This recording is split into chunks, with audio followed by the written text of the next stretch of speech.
Ibrahim alikuwa ni qanitan lillah, mnyenyekevu kwa Allah. Allah subhanahu wa ta'ala alimpa mtihani, hakupata kizazi mapema Nabiullah Ibrahim. Wanasema wanawazuoni wa tafsiri na wengineo katika watu wa tarikhi kwamba Nabiullah Ibrahim alivuka mpaka miaka 80 hajapata mtoto. Akamuomba Allah subhanahu wa ta'ala, rabbi habli minas salihin, ewe Allah nipe katika watoto walio wema. Allah subhanahu wa ta'ala akamtunuku mtoto mwema Ismail kupitia kwa suria wake, akazaliwa Ismail. Falamma balagha ma'ahu as-sa'i, Ismail alipofikia sasa umri wa kutembea naye, anaweza kwenda naye sokoni, anaweza kwenda naye huku akahangaika huku na kule, kashapevuka, kimekuwa kitoto cha kutembea nacho na kufanya shughuli na kukituma hapa na pale. Qala ya bunayya inni ara fil manami anni adhbahuk fanzur madha tara. Ibrahim akamwambia mtoto wake Ismail, mtoto wa pekee wa uzeeni, mwanangu, mimi nimeota katika usingizi kuwa na kuchinja wewe waonaje? Una shauri gani? Qala ya abat if'al ma tu'mar satajiduni insha Allah min as-sabirin. Baba, fanya ulichoamrishwa, wewe ni mtume, ndoto ya mitume ni haki, ru'ya al-anbiya sidqun wa haqqun. Hayo ni maamrisho baba, tekeleza. Utanikuta mimi ni katika wenye kusubiri, nitasubiri mimi juu ya shani hii ya Allah subhanahu wa ta'ala. Nabiullah Ibrahim akaonyesha jambo la ajabu kabisa na utiifu uliopitiliza mipaka. Nabiullah Ibrahim na mwanawe Ismail wakalitekeleza hili.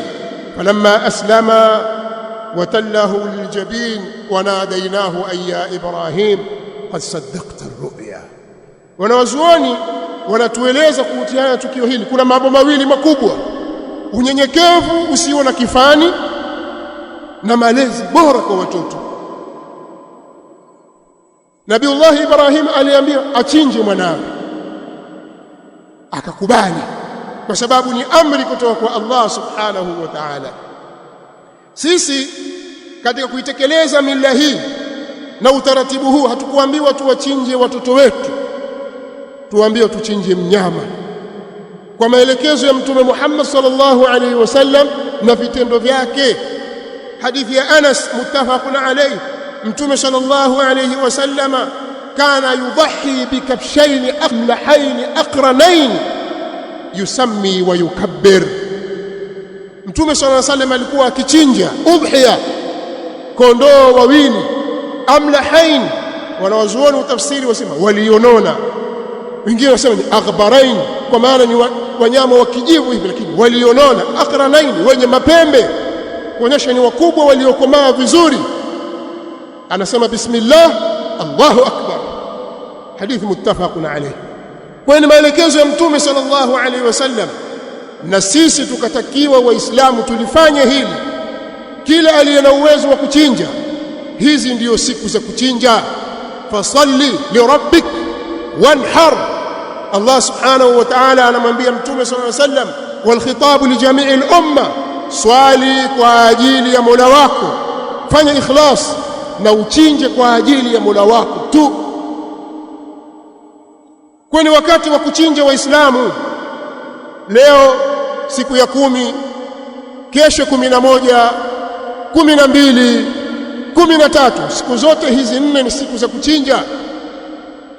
Watakiwa ufanye maandalizi ya hilo. Usisubiri kupewa nyama ya sadaka. Usipopewa ugomvi, wahangaika huku na kule, upeleke ukachukue nyama huku ukachukue nyama kule. Chinja kwa ajili yako na watu nyumbani kwako, na ukichinja wakulu minha wa at'imu alba'is alfaqir au at'imu alqani'a walmu'tar. Kuleni upate sehemu, kama utachukua nusu ya mnyama yule uliyemchinja kwa ajili yako na familia yako, nyingine tasaddaq, mpe fakiri mwenye uhitaji mkubwa. Wapi watu hao? Alba'is alfaqir, walishe na wao, toa sadaka. Ndio wakati wake huu, na Allah subhanahu wa ta'ala hafaidiki chochote na vichinjwa vyetu tunavyovichinja. haya ni maslahi tuyapata sisi wenyewe. La yanala Allah luhumuha wala dimauha walakin yanaluhu at-taqwa minkum, nyama za wanyama hao na damu zake hazimfikii Allah subhanahu wa ta'ala. Kinachomfikia yeye ni ule utiifu na uchamungu kutoka kwenu. Kwa ndugu Waislamu, katika tukio hili la utiifu wa Nabiiullah Ibrahim kuna ushahidi mkubwa wa kuonyesha ya kwamba na sisi tunatakiwa utiifu huu tuubebe, tuuchukue, uwe ndio maisha yetu. Tuchinje wanyama. Kwa wale wenye uwezo wa kuchinja, wamejipanga vizuri, chinja mnyama. Nina hakika shilingi 150,000 haikushindi kwa kujiandaa mwaka mzima, kwa sababu una simu wewe 400,000, 500,000, milioni, milioni 3. Vipi utashindwa na mnyama wa 1,500,000? Huwezi kushindwa. Hujajipanga tu, hujaamua tu, hujaona umuhimu wa jambo hili. Kama waweza kuchinja ng'ombe, basi ng'ombe ni kwa watu 7. Ukitaka kuchinja peke yako, ahla wa sahla. Hivyo hivyo wenye uwezo kuchinja ngamia. Huwezi, basi wanyama wa kuchinja ni mbuzi na kondoo. Chagua mmoja katika hao, chinja, nunua uchinje kwa ajili ya kujikaribisha kwa Allah na kujiweka karibu na yeye. Lakini leo kuna Waislamu kwa namna ule ushirikina ulivyowavaa, akienda kwa mganga akitaka kondoo kwa sababu asomewe albadili, au kwa sababu ya kuweka mafingo na mazindiko kwenye nyumba yake au kwenye shamba lake, au kutoa kafara kwenye gari yake na kipando chake, leta kondoo wawili, ataleta, atatafuta na ataleta, atachinjwa mnyama yule kwa ajili ya shaitani. Na Allah subhanahu wa ta'ala hakutofautisha juu ya uharamu wa mnyama aliyechinjwa kwa ajili ya shaitani na nguruwe, yote sawa, bali hii ni ashad. Usoma aya 3 ya suratul Maida.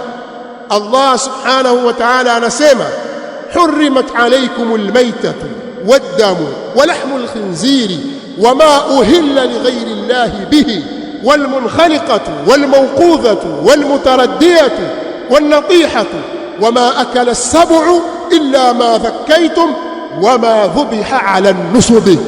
Allah subhanahu wa ta'ala anasema, mmeharamishiwa mfu, mmeharamishiwa damu na nyama ya nguruwe na kile kilichochinjwa pasi na kutajwa jina la Allah, limenyanyuliwa jina la mwingine asiyekuwa Allah. Ukachinja kwa jina la mzimu, ukachinja kwa jina la Kristo, ukachinja kwa jina la fulani, nyama hiyo ni haramu kama nguruwe. Na yule aliyekufa kwa kupigwa pembe, aliyeanguka kwenye shimo akafa, aliyepigwa kwa kitu kizito, aliyepigwa pembe na wengineo, lakini pia aliyeliwa na wanyama wakali, na mnyama aliyechinjwa kwa ajili ya mzimu, kwa ajili ya shaitani, wama dhubiha ala nusubi. Hata ukisema bismillah Allahu akbar, lakini lengo ni shaitani, huyo ni haramu zaidi ya nguruwe.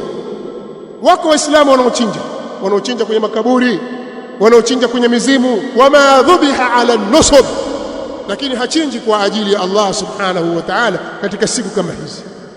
Ni ubakhili ulioje. Kwa hiyo mila ya Ibrahim inatufundisha kuwa tuwe ni watu wenye kutekeleza amri za Allah na kuwa ni watiifu, na hapo tutakuwa tumemfuata Mtume Muhammad sallallahu alayhi wa alihi wasallam.